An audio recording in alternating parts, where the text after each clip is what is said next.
कभी सोचा है कि ऐसा क्यों होता है कि कुछ लोग किसी भी काम में माहिर हो जाते हैं एकदम आसानी से, जबकि बाकी लोग बस संघर्ष ही करते रह जाते हैं? क्यों कुछ लोग हर काम को तनाव के बिना एंजॉय करते हुए करते हैं और दूसरे बहुत जल्दी निराश होकर हार मान लेते हैं? ये एक ऐसा सवाल है ना जो हम सब ने कभी ना कभी खुद से जरूर पूछा है।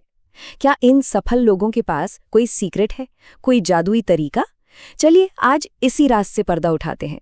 जरा सोचिए, जब भी कोई नया स्किल सीखना शुरू करते हैं, मान लीजिए गिटार बजाना हो, कोई नई भाषा सीखनी हो या फिर अपना कोई काम शुरू करना हो, शुरुआत में कितना जोश और उत्साह होता है ना?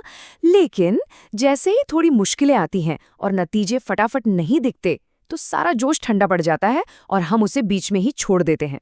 ये कहानी हम में से ज्यादातर लोगों की है। तो फिर इसका हल क्या है? थॉमस एम स्टर्नर अपनी किताब द प्रैक्टिसिंग माइंड में एक बहुत ही जबरदस्त आइडिया देते हैं। वो कहते हैं कि असली समाधान हमारे माइंडसेट को बदलने में है। हमें अपना ध्यान मंजिल से यानी प्रोडक्ट से हटाकर उस सफर पर लगाना होगा, यानी प्रोसेस पर। तो चलिए इन दोनों माइंडसेट को आमने सामने रखकर देखते हैं। एक तरफ है प्रोडक्ट माइंडसेट, जो हमेशा तनाव, चिंता और गलतियों के डर से भरा रहता है। दिमाग हमेशा भविष्य में ही अटका रहता है, क्या मैं ये कर पाऊंगा? वहीं दूसरी तरफ है प्रोसेस माइंडसेट, जो दिमाग में शांति और फोकस लाता है। यहाँ गलतियां डर नहीं बल्कि सीखने का एक मौका बन जाती हैं और हम पूरी तरह से बस उस पल में होते हैं जो हमारे सामने है। चलिए एक छोटे बच्चे का उदाहरण लेते हैं जो चलना सीख रहा है। वो गिरता है, उठता है और फिर से गिरता है, पर क्या वो हार मानता है? कभी नहीं। क्यों? क्योंकि उसे मंजिल की कोई चिंता ही नहीं है। उसका पूरा ध्यान तो बस चलने की कोशिश में है। उसके लिए हर बार गिरना भी सीखने का ही एक हिस्सा है। वो पूरी तरह से प्रोसेस में डूबा हुआ है। तो मतलब असली खेल डेस्टिनेशन का है ही नहीं, असली मजा तो सफर में है। जब हम उस प्रक्रिया को, उस प्रैक्टिस को एंजॉय करना सीख जाते हैं, तो महारत तो बस एक साइड इफेक्ट की तरह खुद ब खुद मिल जाती है। ठीक है, तो सवाल ये उठता है कि इस प्रोसेस वाले माइंडसेट को अपनी जिंदगी में लागू कैसे करें? इसके लिए स्टर्नर एक बड़ा ही सिंपल और प्रैक्टिकल फॉर्मूला देते हैं। इसे वो कहते हैं महारत का 4S सूत्र।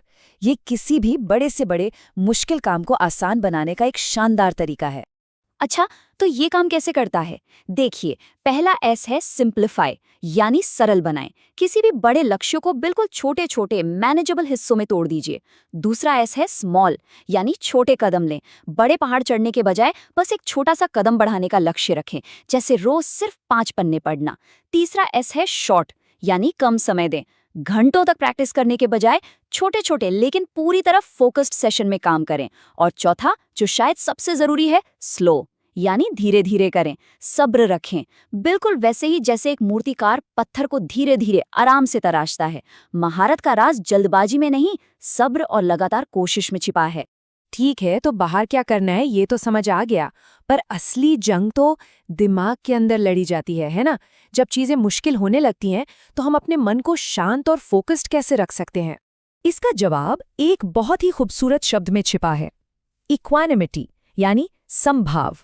ये मन की वो शांत अवस्था है जहां हम मुश्किल से मुश्किल हालात में भी बिना घबराए शांति और जागरूकता के साथ चीजों को देख पाते हैं। इसका मतलब भावनाओं को दबाना नहीं है, बल्कि उन्हें बिना जज किए समझना और फिर सही एक्शन लेना है। प्रैक्टिस करते वक्त ये आवाज दिमाग में आती है ना अक्सर, अरे ये तो बहुत मुश्किल है, मैं कभी इसमें अच्छा नहीं बन पाऊंगा। ये जो हमारा जज करने वाला दिमाग है ना, यही हमारी सारी तरक्की को रोक देता है। तो सवाल ये है कि इस अंदर के क्रिटिक को शांत कैसे करें? इसका तरीका है अपने अंदर एक ऑब्जर्वर माइंड, यानी कि एक दृष्टा भाव जगाना।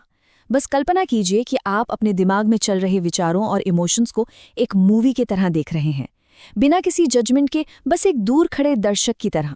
और पता है ये दृष्टाभाव करता क्या है? ये उस नेगेटिव आवाज को पूरी तरह बदल देता है। मुझसे ये कभी नहीं होगा कि जगह दिमाग में आता है, मैं अभी सीख रहा हूं और ये बिल्कुल नॉर्मल है। ये छोटी सी सोच गलतियों को नाकामी की तरह देखने के बजाय सीखने का एक जरूरी हिस्सा बना देती है। और ये जो माइंडसेट है ना, ये सिर्फ कोई स्किल सीखने के लिए नहीं है। अरे ये तो जिंदगी जीने का एक पूरा फलसफा है। जब हम हर चीज को एक अभ्यास की तरह देखने लगते हैं, तो हमारी पूरी दुनिया ही बदल जाती है। हम सबकी आदत होती है मुश्किलों से बचने की, अपने कंफर्ट जोन में रहने की। पर सच तो ये है कि असली ग्रोथ, असली तरक्की तो उसी कंफर्ट जोन के बाहर ही होती है। तो अगली बार जब कोई चीज मुश्किल लगे तो याद रखिए, ये नाकामी का नहीं बल्कि इस बात का सिग्नल है कि हम कुछ नया सीख रहे हैं और आगे बढ़ रहे हैं। तो इस पूरी बातचीत का सार क्या है? कुछ बहुत जरूरी बातें हैं जो हमें याद रखनी है। पहली, अनुशासन कोई पैदाइशी गुण नहीं, एक स्किल है जिसे कोई भी सीख सकता है। दूसरी, सब्र ही महारत का असली राज है। तीसरी, हर चुनौती एक डरावनी दीवार नहीं बल्कि एक रोमांचक एडवेंचर है।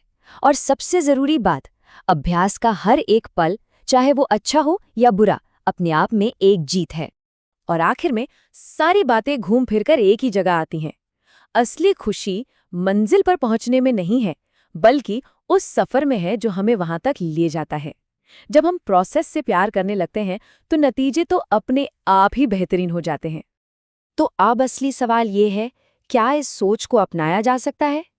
क्या अपनी जिंदगी को एक प्रैक्टिस की तरह देखने के लिए हम तैयार हैं? अगर हाँ, तो यकीन मानिए, जिस भी चीज में हाथ डाला जाएगा उसमें न सिर्फ महारत हासिल होगी, बल्कि उस पूरे सफर का भरपूर आनंद भी लिया जा सकेगा।